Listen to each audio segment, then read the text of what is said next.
I did post a couple of answers to how to do well on Stedman's exams on D2L. I don't know. I don't take my exams, so you're the best people to ask about that. But I'm more than happy to try and help out as far as moving on, and particularly for the next couple of exams. So with that being said, let's move on to everyone's favorite part of lecture, which is our clicker questions. What aspect of life as we know it leads to the most DNA damage? Replication, transcription, heat, oxygen, or UV light?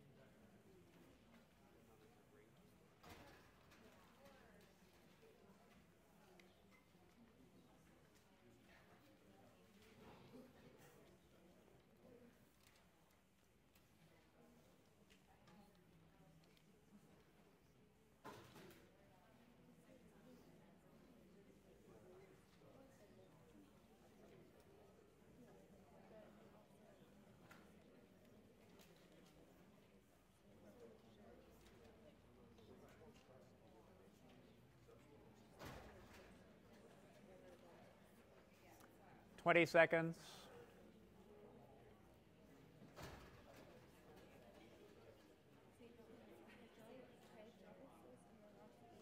10.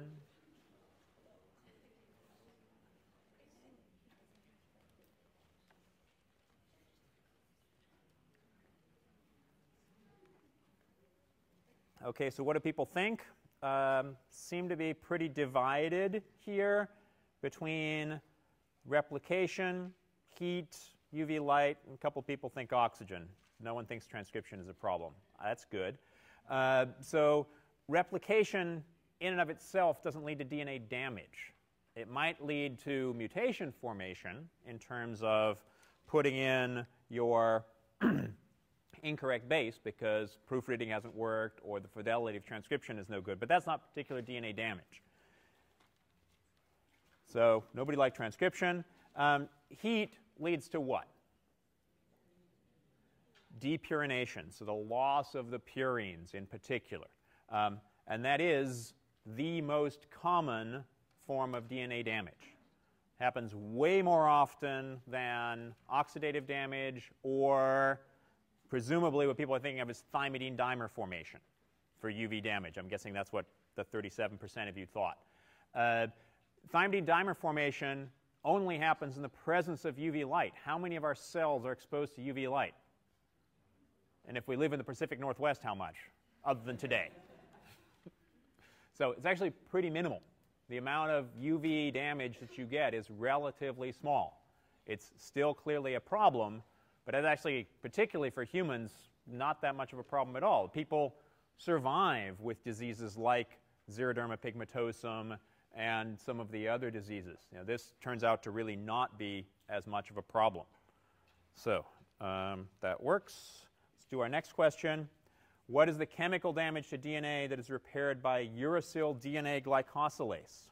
Depurination, depyrimidinization, wonderful word, deamination, double-stranded break, or pyrimidine dimer?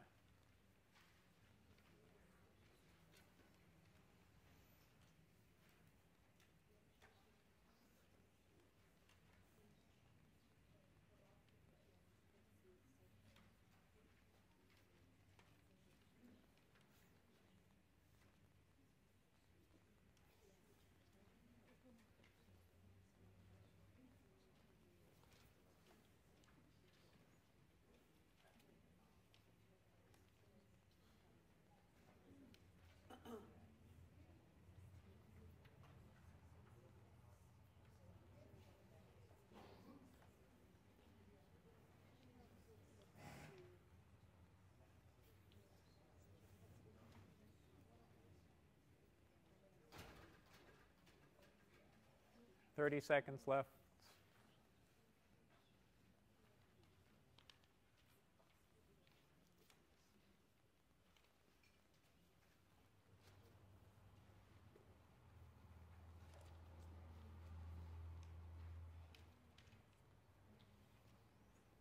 10.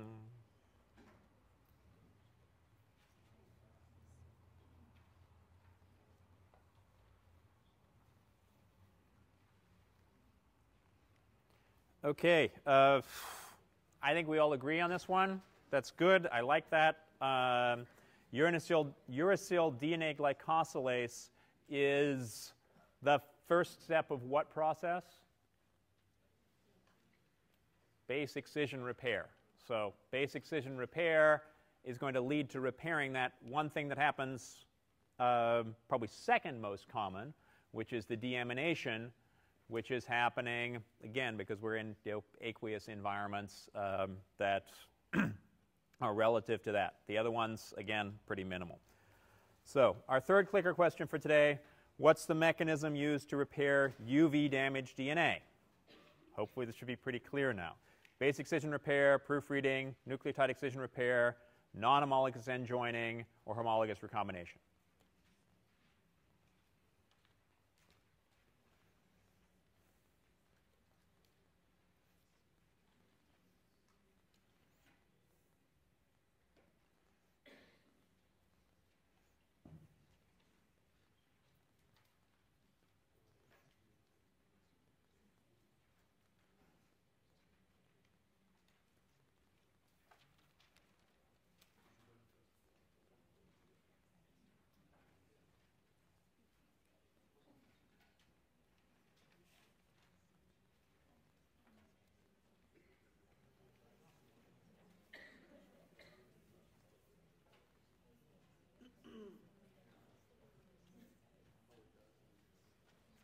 Thirty seconds.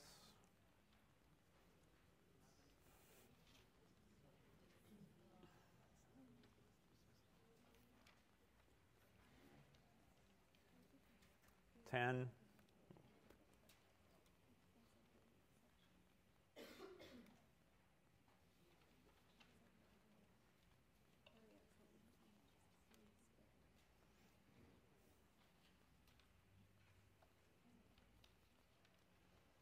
Okay, what do we think? Oh, show the results. Nucleotide excision repair. I also agree with you on this. That's base excision repair is used for the very small changes where you can actually use a uracil DNA glycosylase to chop out one base. If you have thymidine dimers, those are two bases that have gotten linked together. And so you can't use that DNA glycosylase. You could clip one of the sides, but you still have your thymidine dimer left in the middle of your DNA. So it's nucleotide excision repair, which is the sledgehammer approach to dealing with these large changes that happen, particularly in terms of the structure of the DNA. And if you think about mismatch repair, classic mismatch repair is the same thing. It's a change in the structure of the DNA that then you come in, you make cuts on either side of that piece, you get rid of the piece in the middle, and then that gets resynthesized. So nucleotide excision repair is that process.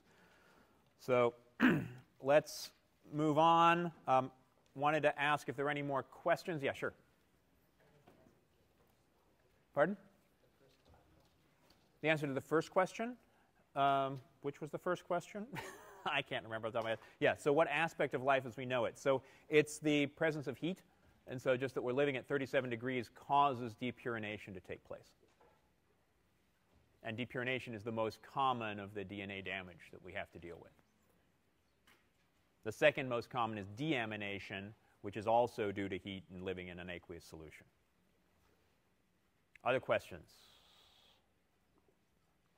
Good. Those are all, by the way, on the recording that I put on YouTube. So you can get the answers there as well if you want to take a look at them.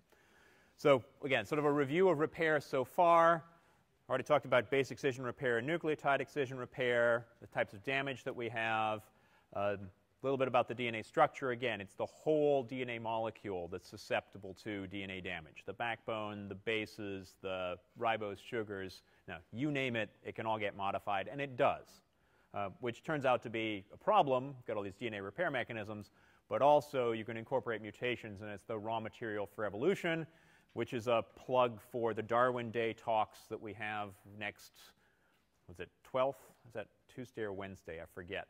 But on the 12th of February, I'll remind you again about those. There should be a couple of really good talks about evolution and A, why we should fund scientific research, and B, why we should be interested in evolution at all. Then what we didn't talk about today was non-homologous end joining, which is a way of dealing with double-stranded breaks. Basically, you have, usually due to ionizing radiation, sometimes chemotherapy drugs, and as we'll see, some other things that happen during replication. Then you have double-stranded breaks. You can put them together just by taking those two ends, making them nice and blunt relative to each other, so there's no 3' or 5' overhang. Bang those two together. That's non-homologous end joining. But in that blunting process, you're getting rid of a couple of nucleotides, and plus, you have no idea which ends you're putting back together. So if you have multiple double-stranded breaks, this can be a big problem and leads to cancerous development, etc. This is why radiation medicine actually works so well, because you make a ton of double-stranded breaks. And so that's the process there. We're going to talk about today is the other mechanism for dealing with double-stranded breaks, which actually doesn't lose genetic information and is particularly in organisms that don't have as much non-coding DNA as we do, is probably much more common in terms of how double-stranded breaks actually get repaired. There's also, we'll talk a little bit about the SOS mechanism, the Save Our Souls mechanism. Basically, if stuff's going really, really bad, some way of dealing with the problems that you have in your genome. And then, just really briefly, photoreactivation. This has to do with another way to repair thymidine dimers that actually we can't do. But that's probably because, again, most of our cells are not exposed to UV most of the time, whereas there are some organisms that are exposed to UV light all the time. And so they have other ways of dealing with this thymidine dimer formation. And then, if we have some time, I'll compress next quarter into about 15 minutes and talk a little bit about viruses, but mostly viruses as model systems for understanding molecular biology and why they're so useful. Talk a little bit about how viruses go through their life cycle. Yes, we can argue about whether they're alive or not. It's a different story. How you detect them with some plaque assays. One of my favorite viruses, Bacteriophage T4. 5X174 virus I've actually been working with in the lab. Lambda, P1M13, and then finally some retroviruses, which will be a review for some of the transposons that we'll talk about a little bit later on. It's the same slide we had last time. Basically, double-stranded breaks, two ways of dealing with them. We talked about non-homologous end joining last time. You chew in at the ends of your piece of DNA and then bang them back together. On the other hand, it's a dangerous mechanism because you lose genetic information this way. On the other hand, if you have two copies of that piece of genetic information, either sister chromatids, if you're talking about a diploid organism, or if you're talking about a haploid organism where you've just replicated, and so you end up with two copies of your genome, now you have a backup copy on the other strand. And what happens is here, you still see a loss of nucleotides where you have that double-stranded break, just like you have in the case of non-homologous end joining, but then you have end processing and homologous recombination to reconstruct that particular set of bases that you've lost here. And that comes from over here, and that we're going to spend the next 15 minutes talking about how that actually works. How does this happen? Well, probably actually most commonly you get double-stranded breaks, and this is certainly true in some of the bacterial model organisms. You don't usually end up with two strands that break right next to each other. We talked about ionizing radiation. It's really going to be pretty rare that you get both strands that are going to break right next to each other at the same time. However, if you have a break in one strand and then you try and replicate that, then you're going to end up with a double-stranded break. And that's what's shown over here on this is the right-hand side of the slide now. Here we have a replication fork, one of two. Of course, they're bidirectional going the other way. And then a break in the strand up here. It's a little hard to see, but it's labeled here in this process. Once the leading strand gets to this break, now this double-stranded piece falls off because it can't keep going. There's no template anymore for that DNA polymerase. So now we have a double-stranded break right here. But fortunately, your lagging strand is right next to it, just below it, and so that can get used as the backup copy for that break and allowing you to restart your replication. And so what happens here is you lose a little piece of the DNA on that leading strand template, what's called strand invasion, where that single-stranded piece basically jumps over to the bottom and base pairs over here. And it's not surprising it can base pair because these are identical sequences. They're complementary to each other, just the two different strands, leading versus lagging. And then what you form is this crossover structure called a Holliday junction. And we'll look at the Holliday junctions in a lot more detail in just the next couple of slides. Once you have this Holliday junction formation, there's resolution that happens, which is basically cutting and rejoining this Holliday junction. And again, we'll look at that in more detail. What that does, it leaves you with a little gap on your leading strand and your normal lagging strand over here, and you can restart replication.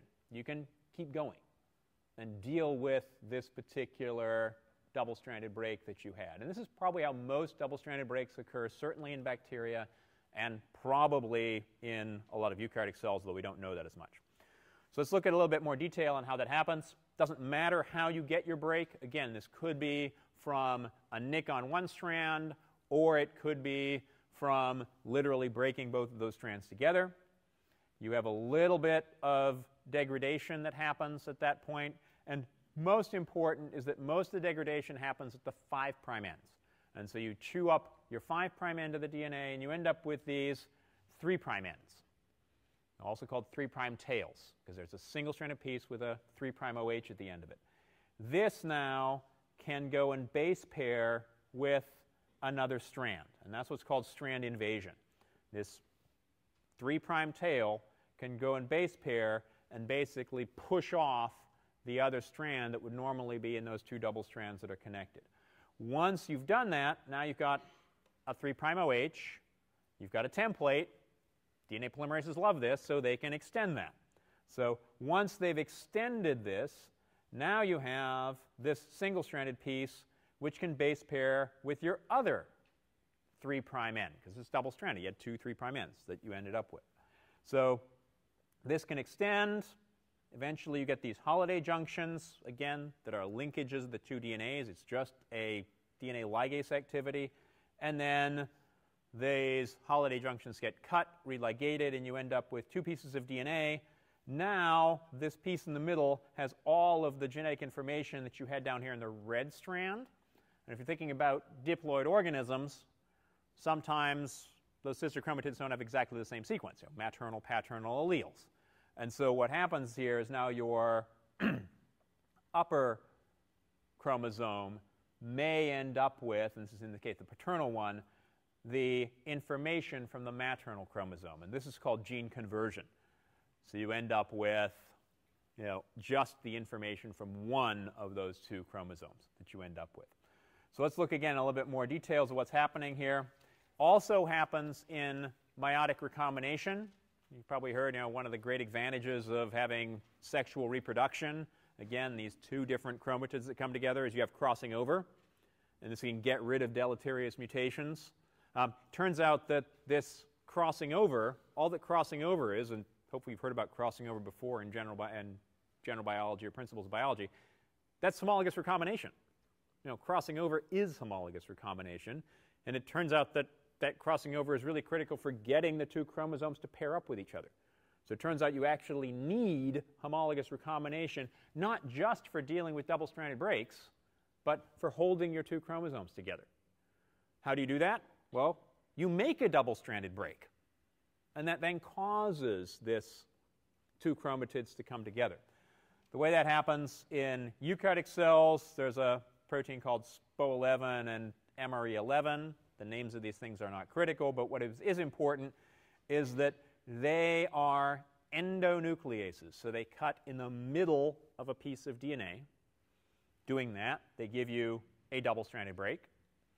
You have degradation of the 5' ends, leaving you free 3' ends. Those then undergo strand invasion. You get DNA synthesis. And so this ends up looking just like the homologous recombination process that we talked about for double-stranded break repair. So here, synthesis. Now you have ligation between this end, which is now still your 3' OH with the 5' phosphate that's on the side of where that break happened in the first place. At this end, same thing happens on this strand. You have 2 Holliday junctions. One of the things with Holliday junctions, and we'll look at this in much more detail a little bit later on, they don't look symmetrical here. Looks like 2 strands are crossed and the other strands are straight. But if you look at these in 3 dimensions, you'll see it's really a crossed structure. And so it means that you can cut either in the middle or at the top and religate. And it makes no difference in terms of the actual cutting. And so depending on where you make these cuts on the Holliday junctions, you can either have these so-called non-crossover chromosomes. And all that means is that the chromosomes at either end are the same that you started with at the top. So here's the top. We've got yellow at the top and red at the bottom. Here, yellow at the top and red at the bottom. Or you can have a crossover that takes place. And this is, again, the crossing over happens in your meiosis, is you end up now with red at one end and yellow at the other end. And so you've literally exchanged the information between the 2 different chromatids that have happened in this process. So let's look at those Holliday junctions and the process in a little bit more detail now.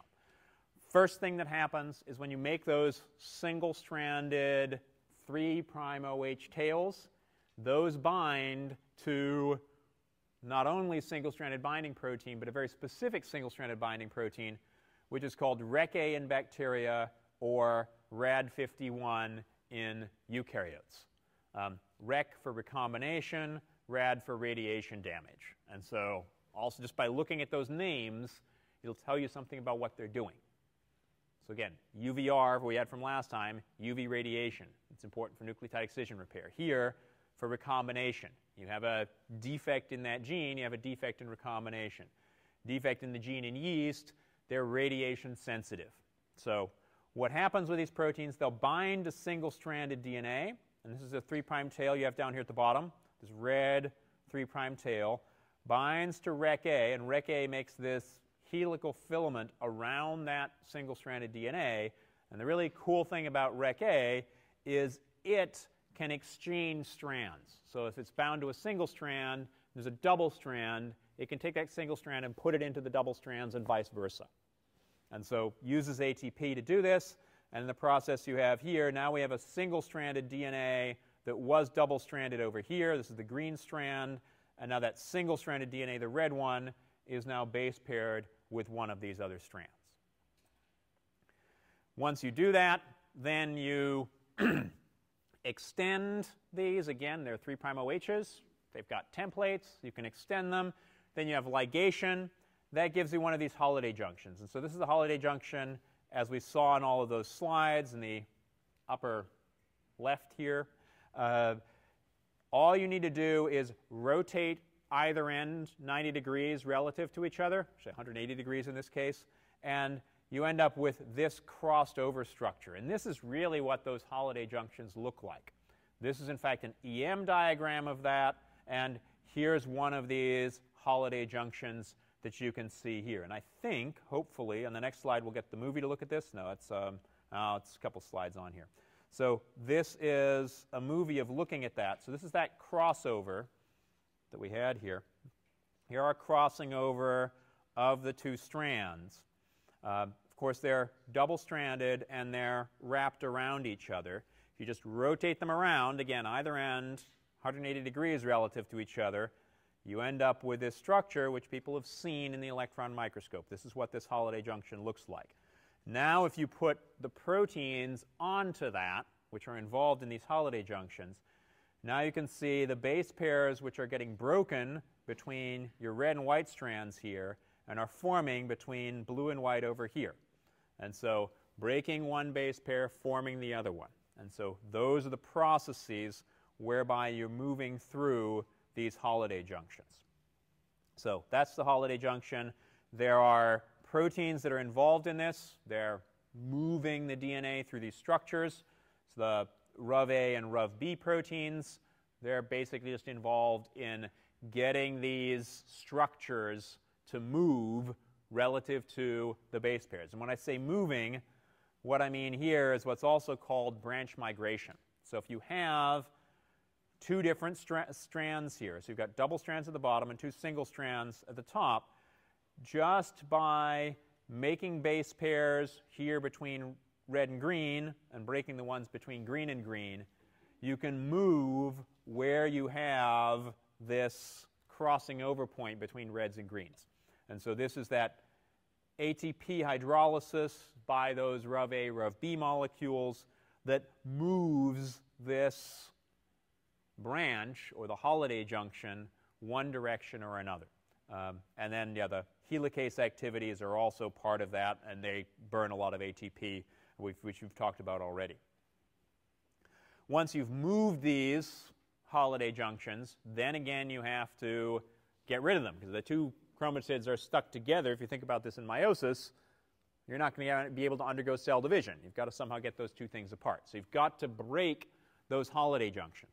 Now, the way that you break Holliday junctions, again, will give you two different possibilities in terms of where and what the ends are of your individual piece of DNA, you can think of them as chromosomes, are relative to each other. So in path 1 that you have up here at the top, you can have all red and all blue that you get back from blue and red recombining with each other. Or you can have half red, half blue.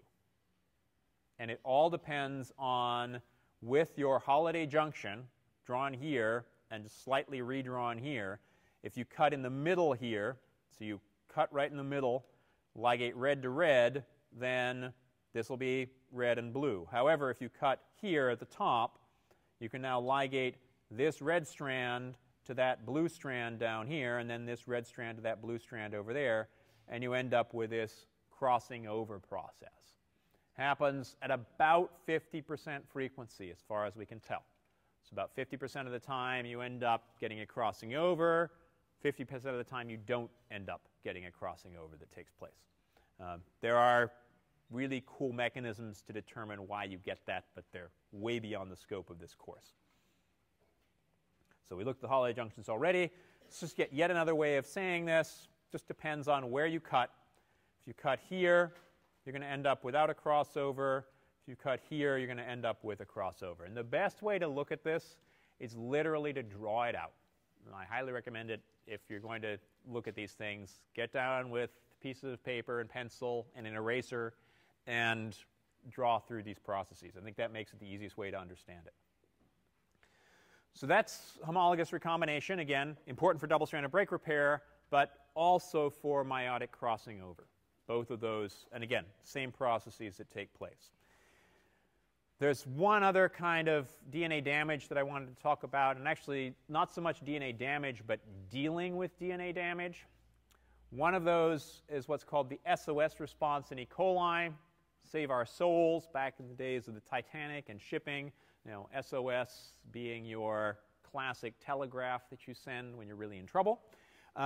In the case of E. coli, it's a stress response. So if there's huge stress, and often it'll be massive amounts of UV irradiation that happen to your poor little E. coli, what happens? You have huge amounts of DNA damage.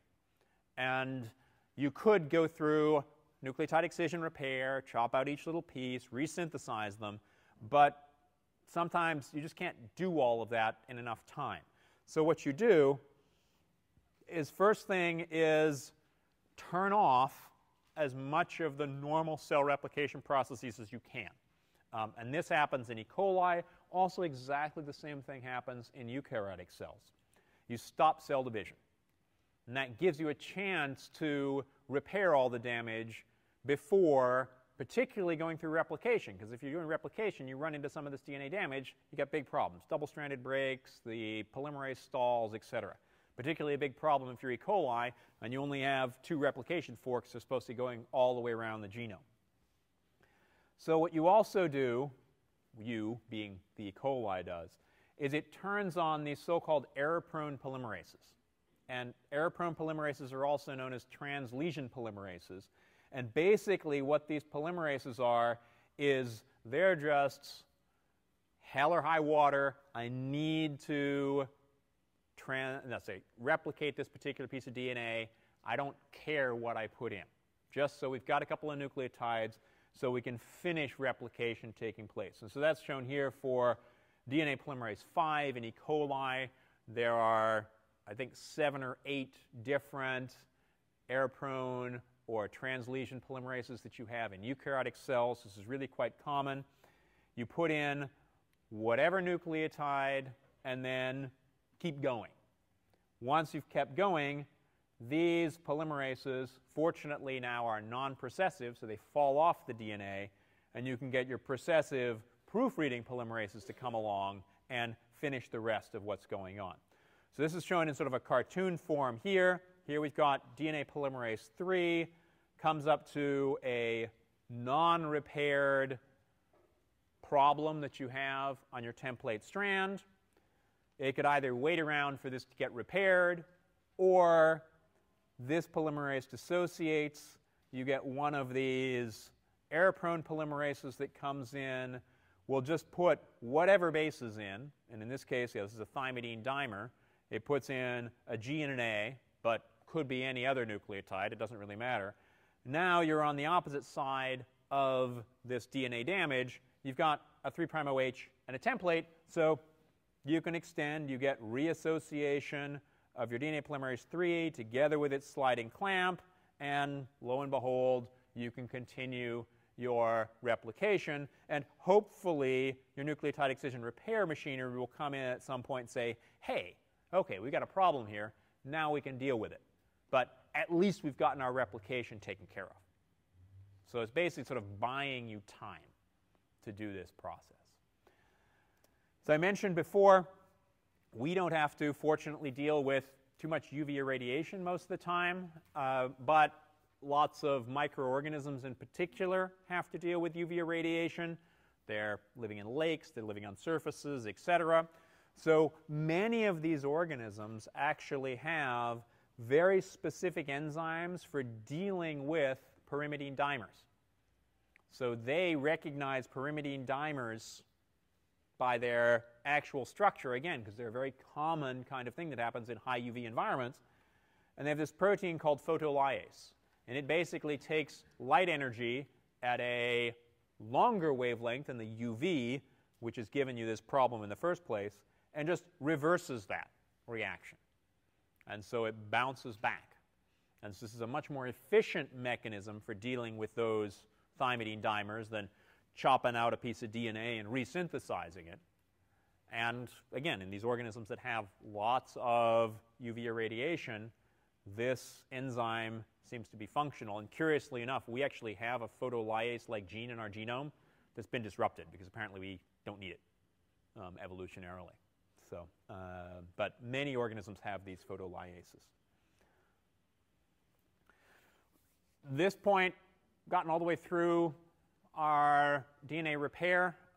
This is just basically an opportunity for you guys to ask any questions if you have any at this point before we talk about the coolest stuff like in the history of the universe. Yeah. Yeah. So what does it actually do again?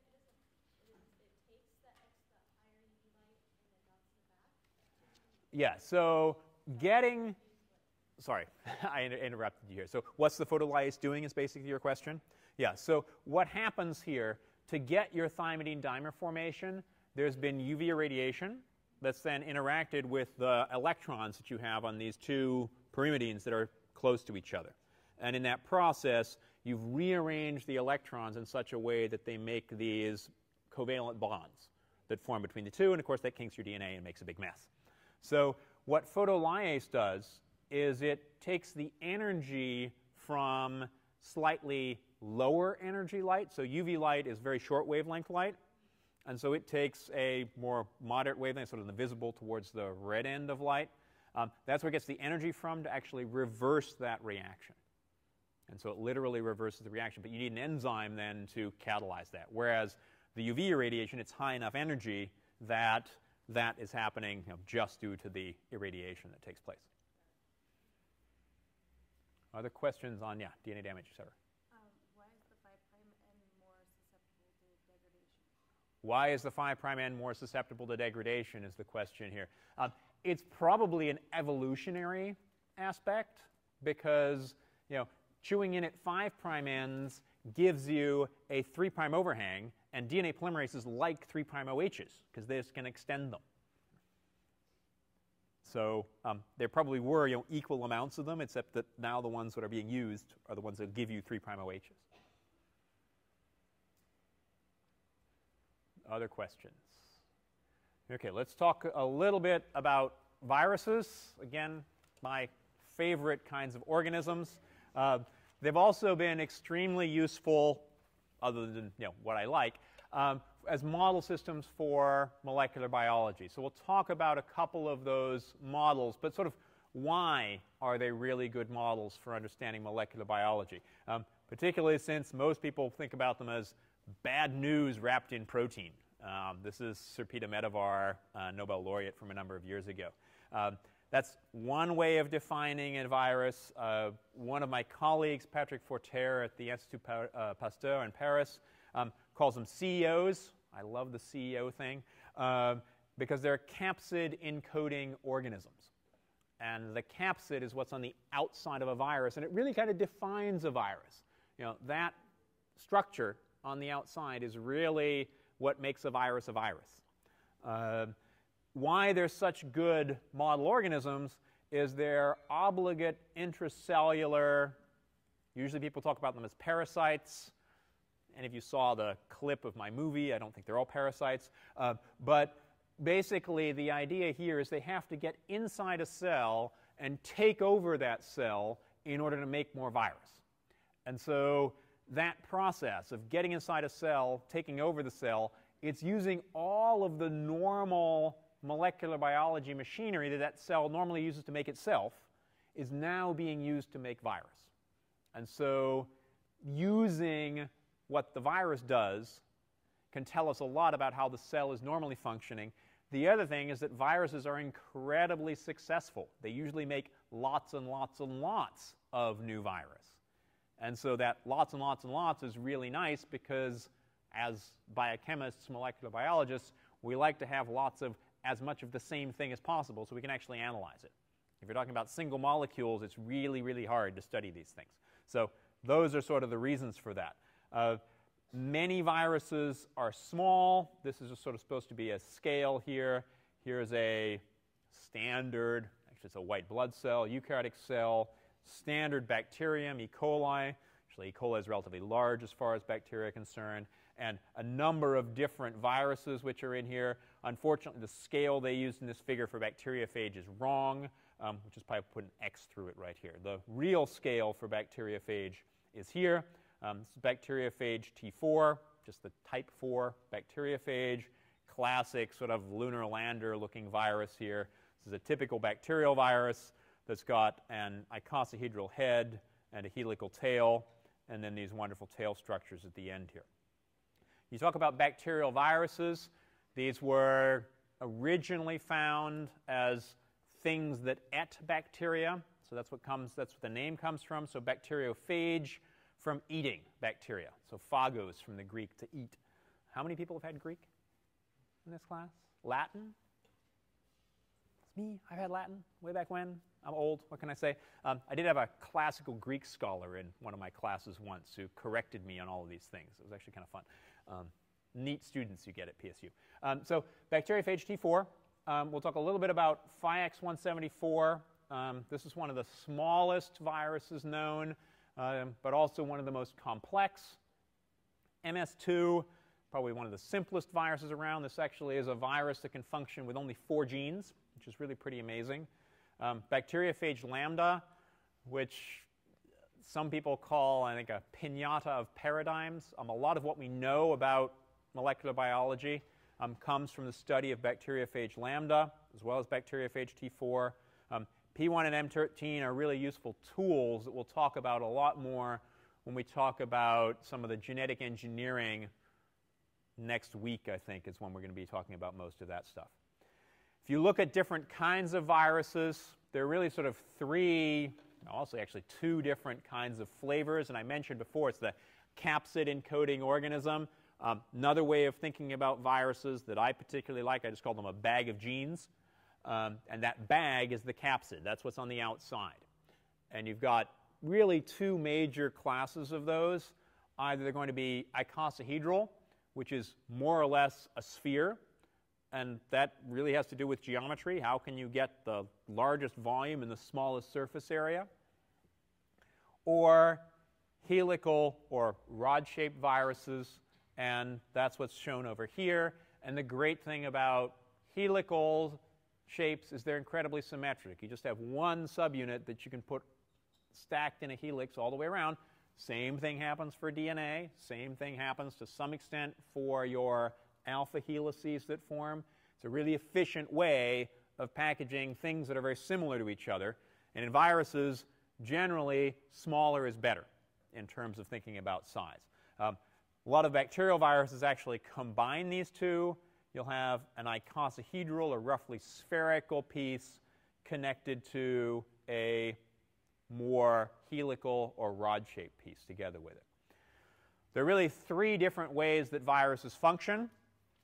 One, lytic, and lytic is just like it sounds. Basically, once you've infected a host, then that host gets blasted apart. And that's the way that more virus is made. This is actually not a terribly efficient way in a population basis to replicate because you're killing your host. If you're host dependent and you kill off all your hosts, you're not going to be able to make any more virus. So this seems to be what happens in the really virulent viruses, things that are rapid, high replicators, but they can't survive for very long periods of time. On the other hand, the so-called lysogenic viruses, these are those that get their genome inside the cell and then hang out. And in many cases, they actually put their genome into the host genome. They have an integration process. And that what forms a prophage in terms of a bacteria, or provirus that you get in eukaryotic systems. And this can be induced to go to a lytic phase. And that's why it's called a lysogenic, because it can form lysis. It can generate lysis. And then chronic infection, which is what happens in most eukaryotic viruses, is that you have viruses that get inside the cell, more viruses are produced, but they just keep getting produced over long periods of time. And the cells just seem to keep producing them.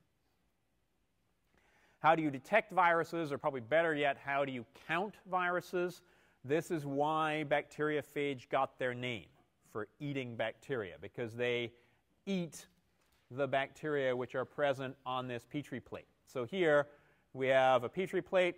It's usually about this size, where you have lots of bacteria that are growing, and all these bacteria, all of this yellowish, grayish stuff in the background here, those are your bacteria.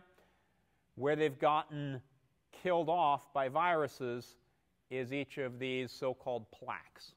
And what happens is you put together bacteria and small numbers of viruses together onto a Petri plate, and you let them grow.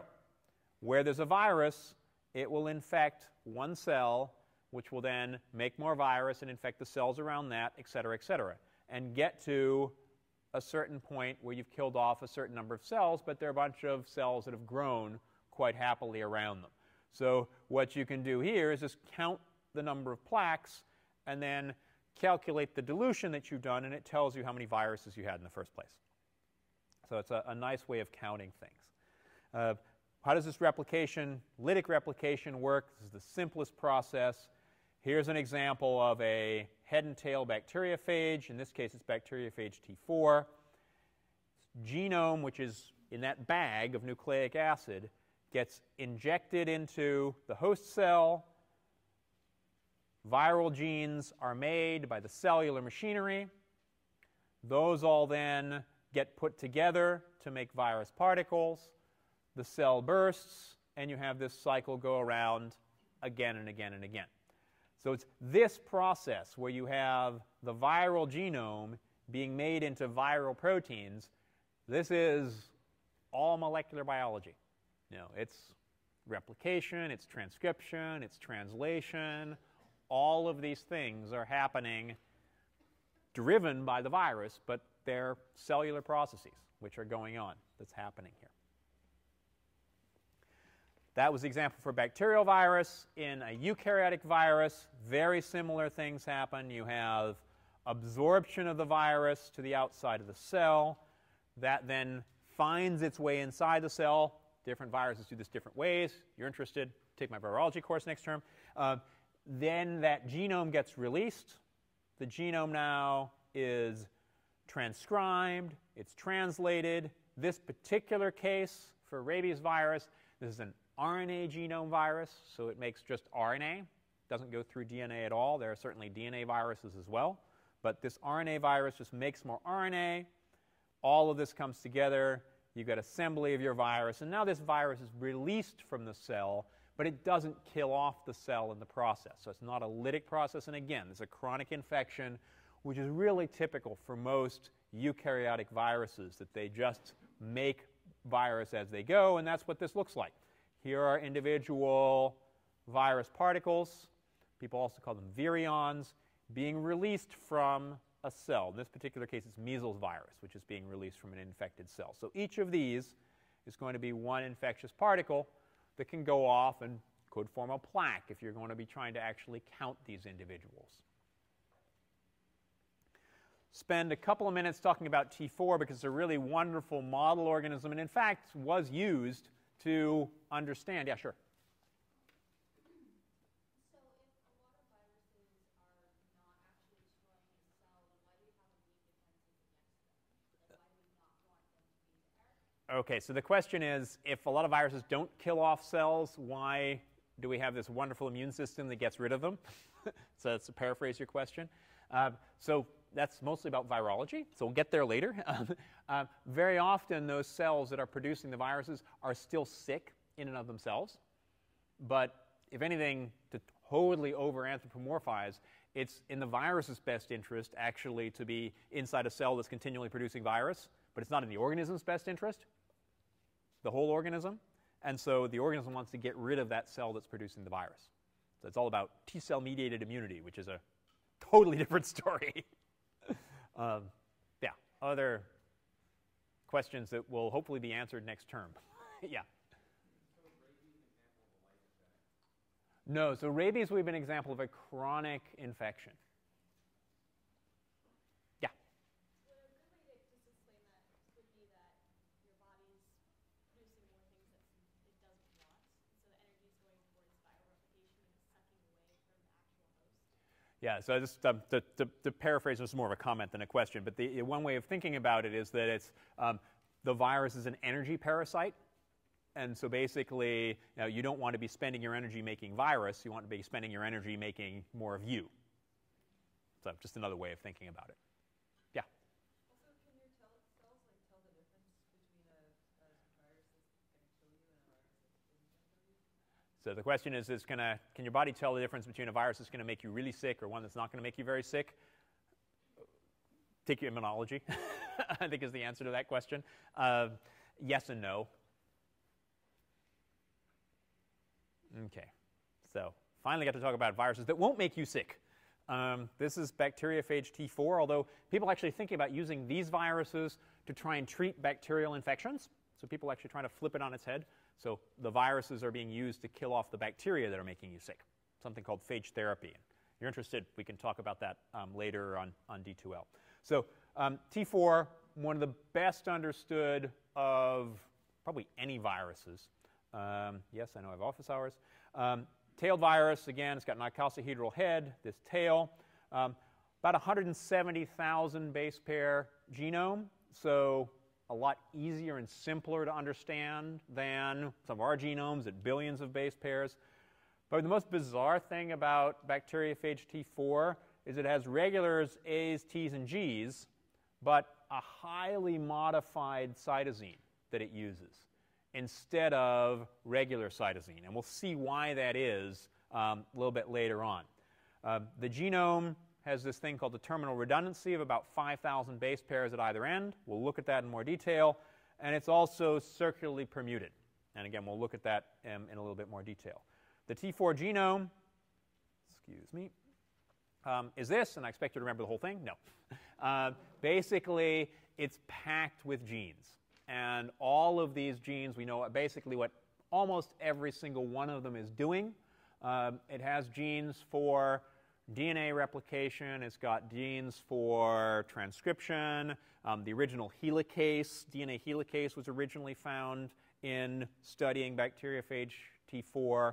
Most of replication proteins that we know about from bacteria were originally found in studying this particular genome.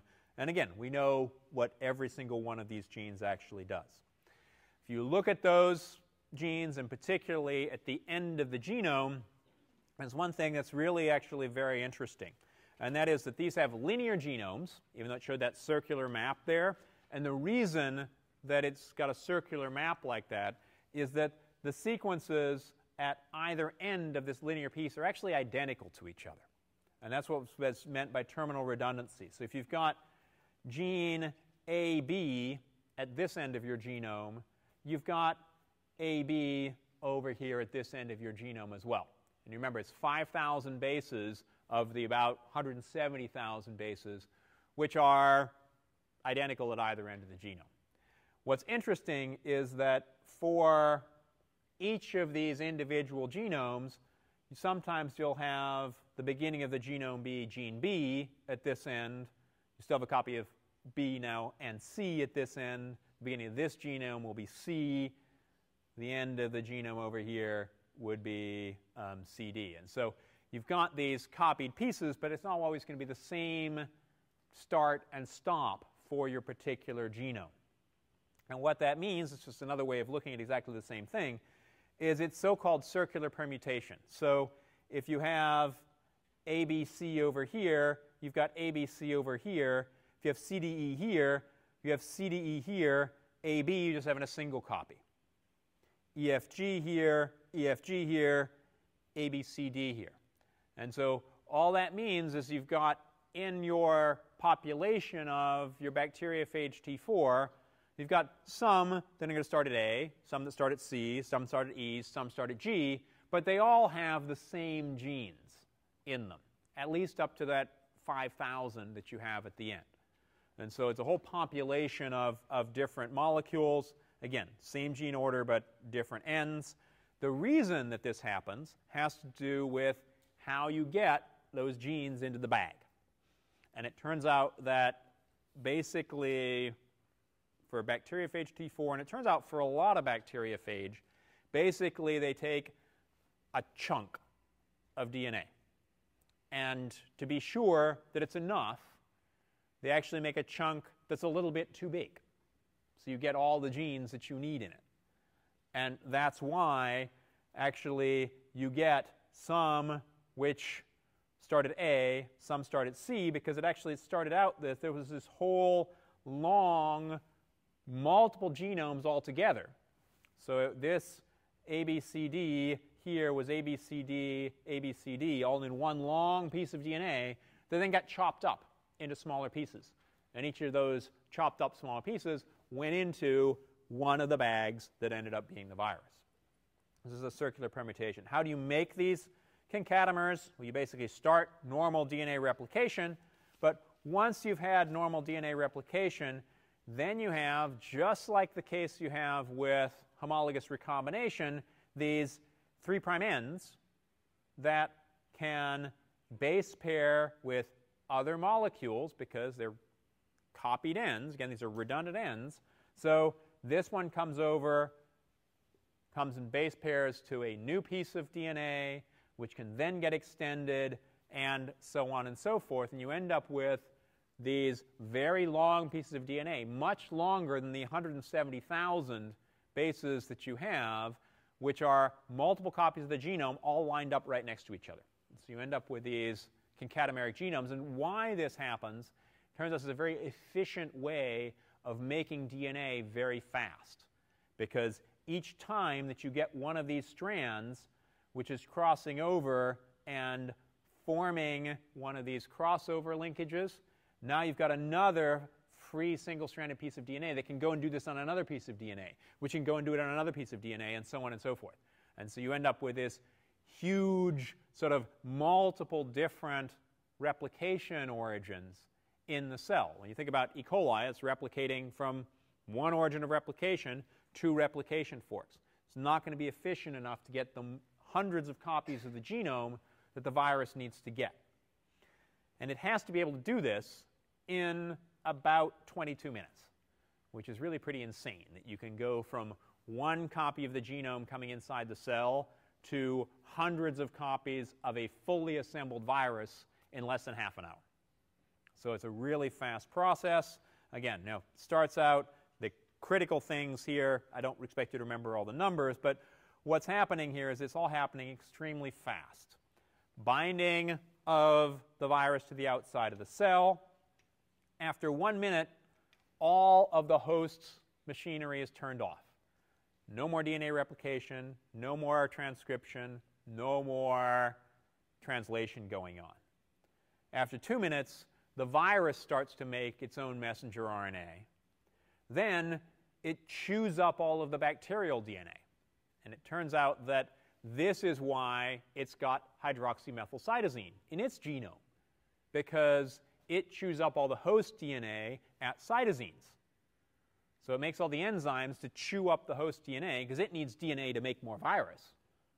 It doesn't need, DNA. The cell makes DNA. Who cares? I'm going to lyse it and go on and make more virus. So it chews up all the host DNA at all the cytosines, and it modifies those cytosines to hydroxymethylcytosine and incorporates those into its genome. Then it doesn't get chopped up by the enzymes it's making to chop up the host DNA. Really amazing how evolution works for this point of view.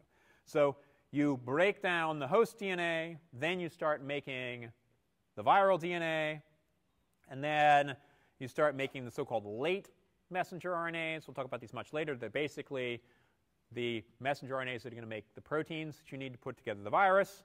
You put together the virus, and it turns out after 15 minutes you already have full virus particles that have been made. They're inside the cell. You get up to about a couple hundred of them, and then the cell bursts, and you get all of these new viruses coming out. And I forgot to bring my cute little virus model, but I've got a Bacteriophage T4 from Giant Microbes that does this. Yeah?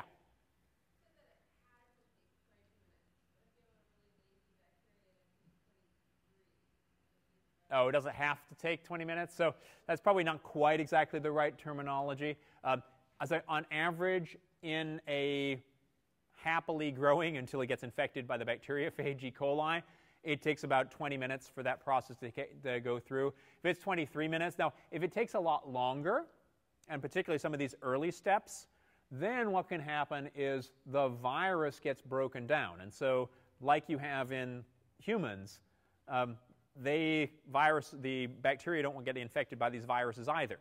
And so they have mechanisms for dealing with that particular infection process. And so this is a balance. So if it does take too long, the virus gets broken down, the virus genome gets broken down before it has a chance to make all the proteins that break down the cell. And so there is definitely a race which is going on between the two. Okay, these guys get put together. This is the so-called virus assembly process. These are what you can see inside the cell. The icosahedral head gets put together. The tail gets put together. All of this gets assembled. And one of the amazing things, you can actually purify each of these individual proteins by themselves and mix them together in a test tube. And they will get put together and actually make infectious virus particles. So finish up in the last couple of minutes, I want to talk about just a couple of different viruses, nowhere near in as much detail as Bacteriophage T4. FIX174, this was the first ever genome sequence to be completely done. And what was really interesting in this genome sequence, remember we talked about open reading frames? Now usually you use one and only one open reading frame of the 3 possibilities on one particular messenger RNA or strand of DNA. FIX174 uses 3 different open reading frames from one piece of DNA, which is really pretty amazing. And one point, people, in fact, and there's an article in New York Times about this. If you come by my office, you'll see it. It's a message from outer space, Was this a message from aliens trying to tell us something about, their virus-dominated world? Probably not. But interesting idea. But again, this is these multiple overlapping open reading frames is a hallmark of these particular viruses. They also undergo what's called rolling circle replication. They're single-stranded DNA, so none of our cells use single-stranded DNA to replicate, but Phi-X174 does. It makes this single strand comes inside the cell. It gets made into a double-stranded piece, and then there's a specific protein that will nick one of the strands here. It provides a 3' OH, and then the template is just that opposite strand of DNA. And so your DNA polymerase will come down here and bind and extend, which is what you see here in red, and this red strand can keep going around and around and around and around and makes many, many copies of that particular genome. MS2, I mentioned this before. This is a virus that has 4 genes, and those 4 genes are enough to get the cell that it infects to make just that virus and literally thousands of copies of that virus. So understanding how these particular viruses work is really critical. It's also just RNA.